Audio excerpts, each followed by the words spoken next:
வைப்பாங்களா? உங்களை கூட வந்துருக்கீங்களா? வரலையா? வந்திருக்கேன். நல்ல கையில் வைப்பாங்க. அது பேரு பூமி பூஜை. அப்புறம் அது மேலே பால் ஊற்றுவாங்க. அதுதான் முன்னாள் கடைசியத்தை பால் எல்லாரும் ஒரு நாள் பால் கையில் வச்சுருவாங்கப்பா. பூமி பூஜை வந்துருக்கீங்களா? அந்த பார்க்க நல்ல கையில் வைப்பாங்க. அதே எங்களுக்கு பார்ப்பாங்க. எல்லாம் மாணவர்கள் நல்லா பிடிப்பாங்க.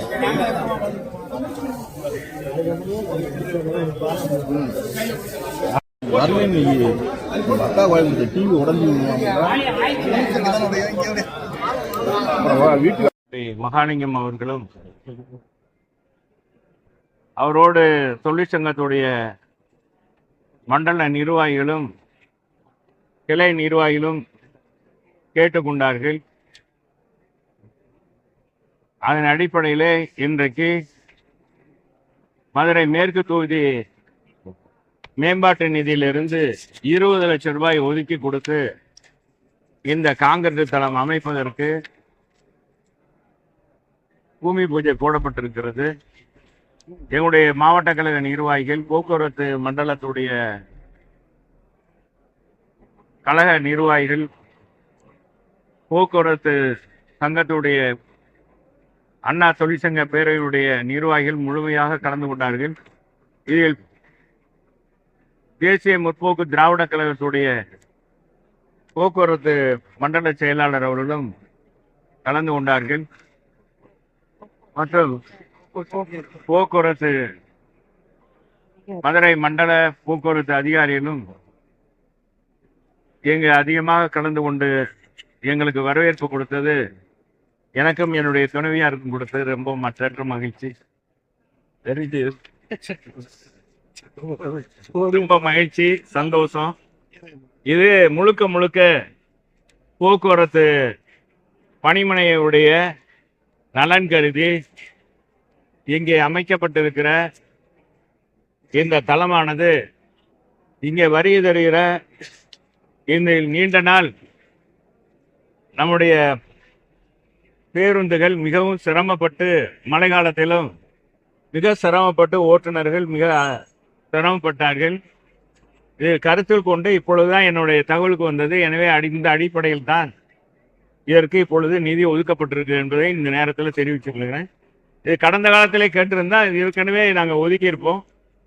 தொகுதி மேம்பாட்டு நிதியில் பாரபட்சம் பார்ப்பதே கிடையாது.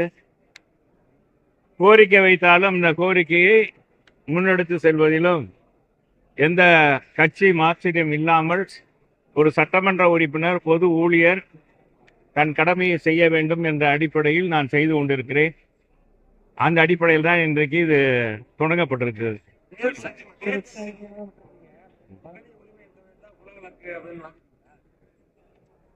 மகளிர் நாங்கள் ஏற்கனவே 1500 ரூபாய் எங்கள் பொதுச் செயலாளர் கடந்த தேர்தலிலே அறிவித்திருந்தார். தேர்தல் அறிக்கையில் குறிப்பிட்டிருந்தார். நீங்கள் அதை புரிஞ்சிருக்கணும். இப்பொழுது 2000 உயர்த்தி கொடுத்திருக்கிறார். இதுதான் இன்றைக்கு இருக்க முதலமைச்சருக்கு, எங்கள் முதலமைச்சருக்கும் எங்களுடைய பொதுச் செயலாளர் புரட்சி தமிழருக்கு உடைய அந்த வித்தியாசம் என்னன்னா, அந்த நல்ல குணம் என்னன்னா, 5 வருஷத்துக்கு முன்பாக பணத்துடைய மதிப்பிழப்பு எவ்வளவு, இன்னைக்கு பண மதிப்பிழப்பு எவ்வளவு, என்னன்னு 2000 ரூபா. இது ஒன்று புதிதாக யாரையும் காப்பி அடித்தில்லை. காப்பி அடித்து பழக்கப்பட்டவர்கள் யார் என்றால் திராவிட முன்னேற்ற கழகம். அவங்க எங்களை சுட்டி காட்ட ஒரு விரல் எங்களை சுட்டி காட்டுறா டிஆர்பி ராஜா, 4 விரல் எப்பா நம்ம தான்ப்பா தப்பு பண்ணியிருக்கோம், நம்ம இந்த 4 வருஷம் 4 வருஷம் தப்பு பண்ணிட்டு இருக்கோம் அப்படின்னு அவங்கள சுட்டி காட்டுறாங்க. அதனால அது ஒன்றும் இல்லை. அது ஒரு பெருசா நீங்க ஒண்ணு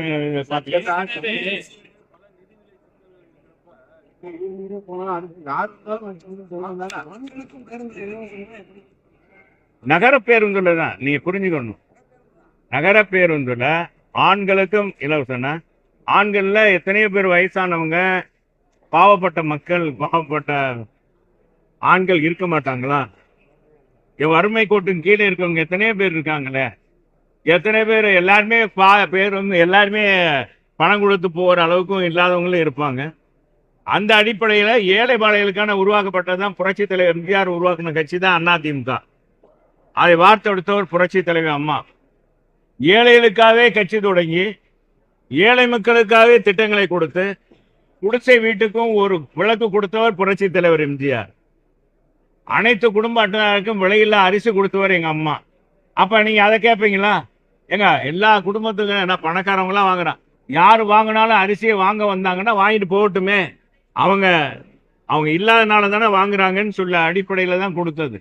அதே அனைத்து குடும்ப அட்டைதாருக்கும் விலையில்லா மிக்சி, கிரைண்டர், மின்விசிறி கொடுத்தோம். நீங்க அதெல்லாம் புரிஞ்சுக்குங்க.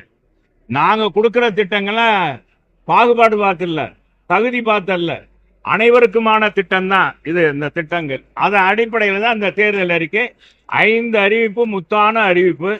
இன்னைக்கு அறிவித்த உடனே திமுக ஆட்டங்காண்டுச்சு. ஏற்கனவே பிஜேபியோட அண்ணா திமுக தோழமை கொண்ட உடனேயே ஏற்கனவே பல அப்பா குதிச்சுட்டாங்க. நீங்க போகலாமா, நீங்க போய் திராவிட இயக்கம் சேரலாமா, நாங்க என்னமோ புதுசா தப்பு போடுற மாதிரி. இவங்க தான் தொடங்கி வச்சது, இவங்க ஆட்சியில அமர்ந்தாங்க.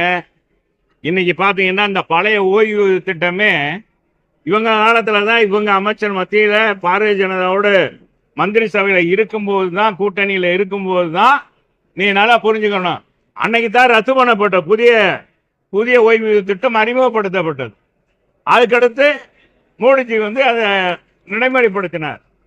இவங்க என்னமோ புதுசா அவங்க இப்ப புதுசா தரேன்னு சொல்லிட்டு அதுலயே நம்ம அரசு ஊழியர்களை, அங்கன்வாடி பணியாளர், சத்துணவு பணியாளர், இடைநிலை ஆசிரியர், இவங்களுக்கெல்லாம் பார்த்தீங்கன்னா பகுதி நேர ஆசிரியர்கள் எல்லாமே என்ன கொடுத்துருக்காங்கன்னு உங்களுக்கு எல்லாருக்குமே தெரியும். எல்லாருமே போராடிட்டு இருக்காங்க. சார், இந்த தேர்தல் வாக்குறுதி பலமா இருக்கு, அதே போல கூட்டணி பலம் கொஞ்சம் குறைவா தானே சார்?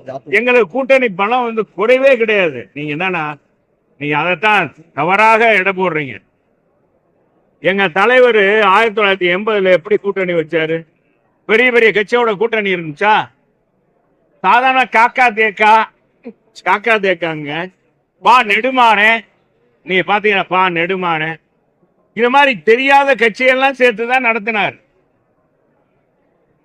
அது அதிகமான 77 காட்டிலும் 1977 காட்டிலும் 1980 அதிகமான சீட்டுகளை, வாக்குகளை பெற்றார், தொகுதிகளை பெற்று வெற்றி பெற்றார்.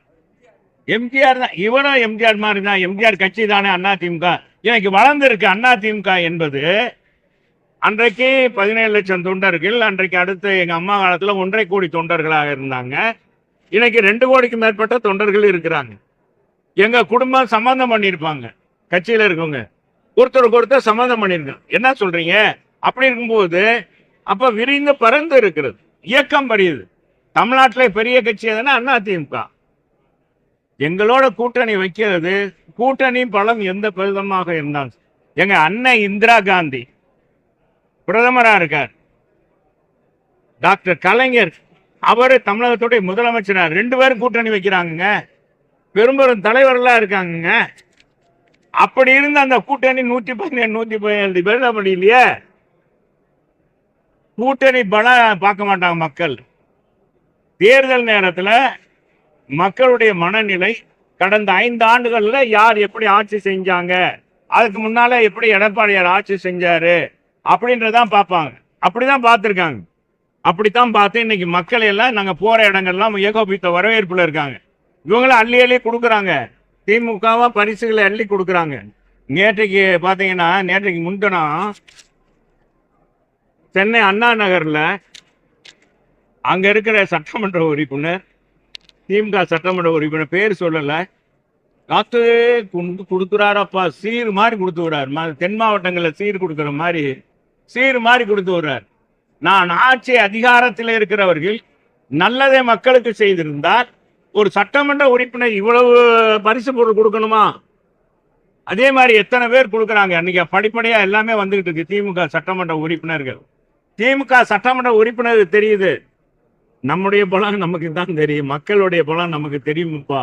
நம்ம ஆட்சி அதிகாரம் நம்ம இதுல இருக்கோம், நம்ம சாதனை சொல்லி ஓட்டு கேட்க முடியாது. மக்கள் கொதிப்புல இருக்காங்க, இதாச்சும் கொடுத்து மக்கள் மாறுவாங்களான்னு நினைக்கிறாங்க. இது ஒரு சான்றுக்காக சொல்றேன், வேற ஒண்ணு. நிறைய திட்டங்கள் மக்கள் தான் பலம், மக்கள் தான் எஜமானர். தேர்தல் நேரத்துல என்னதான் பணம் கொடுத்தாலும், என்னதான் பொருள் கொடுத்தாலும், மக்கள் யாருக்கு ஓட்டு போடணும்னு நினைக்கிறாங்களோ அவங்களுக்கு தான் ஓட்டு போடுவாங்க. யாரு வரணும்னு நினைக்கிறாங்களோ அவங்களுக்கு தான் ஆதரிப்பாங்க. அதுதான் பாஜக வந்து அதிமுகவுடைய ஏங்க அவங்க கூட்டணி தம்பி நல்லா ஒரு கேள்வி இருக்கு.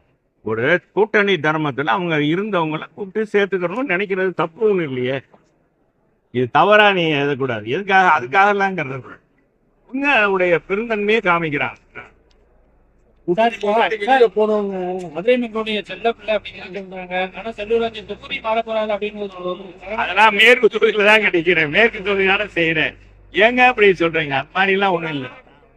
மேற்கொண்டு நிறைய செஞ்சிருக்கிறீங்க சார். இருந்தாலும் கூட 100 தலைமையில ஒரு குழு அமைக்கப்பட்டு தீவிரமா செயல்படுறாங்க. அதை உங்களை கைப்பற்றுமா சார்? எல்லா குழுவும் நான் என்ன சொல்றேன், நான் யாரையும் நம்பி இல்லை, நான் மக்களை நம்பித்தான்.